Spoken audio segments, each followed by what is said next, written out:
Hello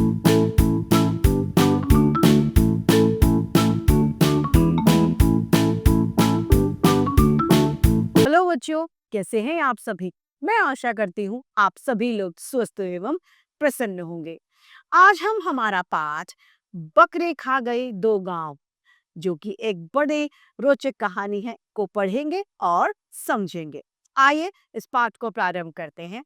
यह है हमारा पाठ 7, बकरी दो गांव खा गई। हाय बकरी दो गांव खा गई। एक आदमी आगरा की सड़कों पर रोता चिल्लाता हुआ ये बात कहता हुआ घूम रहा था।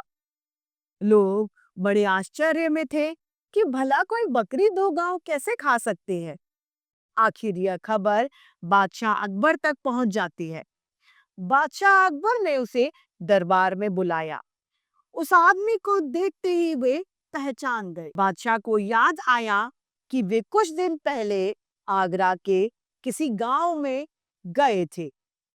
वे बहुत थक गए थे।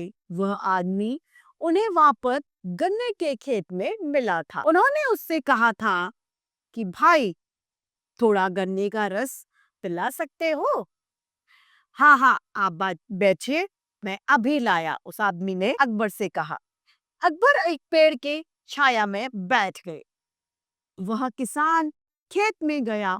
उसने एक गन्ना तोड़ा और एक बड़े लोटे में रस निकालकर लेके आ गया। अकबर ने गन्ने का रस पिया तो वो बहुत ज्यादा खुश हो गए। अरे वाह, इतना स्वादिष्ट रस हमने तो पहले कभी नहीं पिया, ये अकबर ने उस व्यक्ति से कहा। जी, और यह सिर्फ एक ही गन्ने का रस है क्या? एक गन्ने में इतना सारा रस? अकबर को बड़ा ही आश्चर्य हुआ, यानी वो बहुत ही हैरान हो गया कि एक गन्ने में इतना बड़ा लोटा भर के इतना मीठा रस है। मैं बिल्कुल सच कह रहा हूँ हुजूर, वह किसान उससे कहता है। कमाल की बात है। और वो कहता है कि ये तो हमारे बादशाह की नीयत का कमाल है। किसका कमाल है? बादशाह की नीयत का कमाल है। अगर उनकी नीयत ठीक ना होती तो गन्ने में रस भी नहीं निकलता। किसान अकबर से ये बात कहता है। अच्छा, कितना कर लगान देते हो? अकबर पूछता है। जी, लगान तो सिर्फ 25 पैसे ही देने पड़ते हैं। सिर्फ 25 पैसे? बादशाह अकबर हैरान होकर पूछने लगा। फिर वह सोचने लगा कि ऐसे रस वाले गन्ने के खेत पर तो काफी रुपए का लगान लगाना चाहिए। ठीक है, आगरा पहुंचते ही इनका लगान में बढ़ा दूंगा, ये अकबर अपने मन ही मन में सोच रहा था। कुछ देर इधर उधर की बातें करने के बाद में अकबर ने कहा, अच्छा भाई, चलने से पहले जरा एक लोटा रस हमें और पिला दो। किसान लोटा लेकर चला गया। उसने गन्ना तोड़ा, लेकिन इस बार उस गन्ने से लोटा नहीं भरा। फिर एक के बाद एक 3-4 गन्ने उसने तोड़े और उसका रस निकाला, लेकिन फिर भी उसका लोटा नहीं भरा। पहले तो एक ही गन्ने में उसका लोटा भर गया था और इस बार 3-4 गन्ने तोड़ने के बावजूद भी उसका लोटा रस से नहीं भरा। अब उसका इंतजार कर रहे थे अकबर। सोच रहे थे कि इस बार तो इतनी देर कर दी। तभी किसान मुंह लटकाए हुए यानी उदास होकर आता है और लोटा बादशाह की तरफ बढ़ा देता है।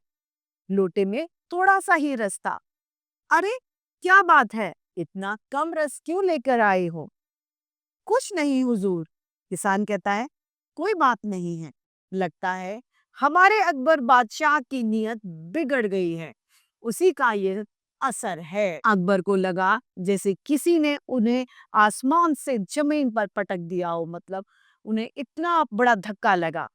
आदमी की नीयत में फर्क आने से क्या पेड़ पौधों पर भी असर पड़ता है? उन्हें लगा जैसे यह एक मामूली किसान एक बादशाह को इंसानियत का पाठ पढ़ा रहा है। जहां नीयत अच्छी है वहां बरकत होती है, भंडार भरा रहता है। लालच और छोटापन आदमी को कभी भी सुखी नहीं बनाते हैं।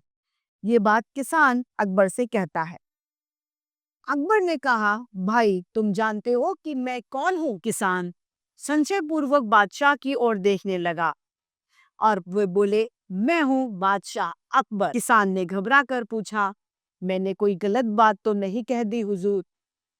नहीं, तुमने मुझे यह बात सिखाई है जो बड़े बड़े विद्वान और गुरु भी अपने शासकों को नहीं सिखा पाए हैं।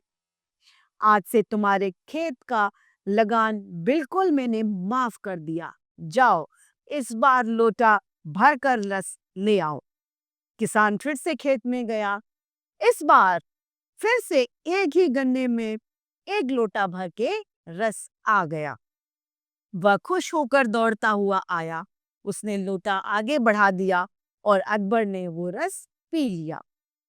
फिर पीपल का एक पत्ता उठाकर बोले, हम इस पर तुम्हें 2 गांव देने का हुक्म लिख रहे हैं। अब उसने क्या किया, एक पत्ते के ऊपर 2 गांव लिखने के हुक्म को लिख दिया था।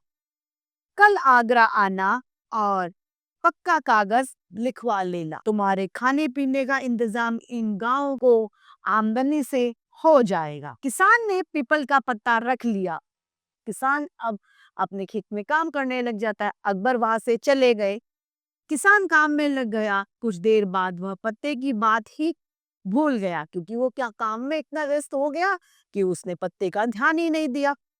किसान की बकरी आई और उस पत्ते को खा गए। जब किसान को उस पत्ते की याद आई तो उसने देखा पत्ता तो अपनी जगह पर है ही नहीं, पत्ता गायब हो गया।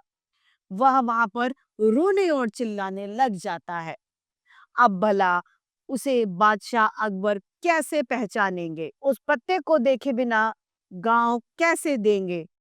वह जोर जोर से चिल्लाता हूँ आगरा पहुंचा। हाय बकरी खा गई 2 गांव। इसीलिए वो बार बार कह रहा था कि पत्ता बकरी खा गई और उस पत्ते पर 2 गांव का हुक्म लिखा था, इसीलिए वो जोर जोर से चिल्ला रहा था। बकरी द्वारा 2 गांव खाने का किस्सा सुनकर अकबर बादशाह किसान के भोलेपन पर बहुत हंसे। उन्होंने उसे 2 गांव देने का फिर से हुक्म लिख दिया और जाते जाते उसे सावधान किया कि इस बार इन गांवों को बकरी से बचा कर रखना। और सारे दरबार में हंसी के ठहाके गूंज उठे। इस पाठ के रचयिता हैं डॉक्टर हरि कृष्ण देव सरे।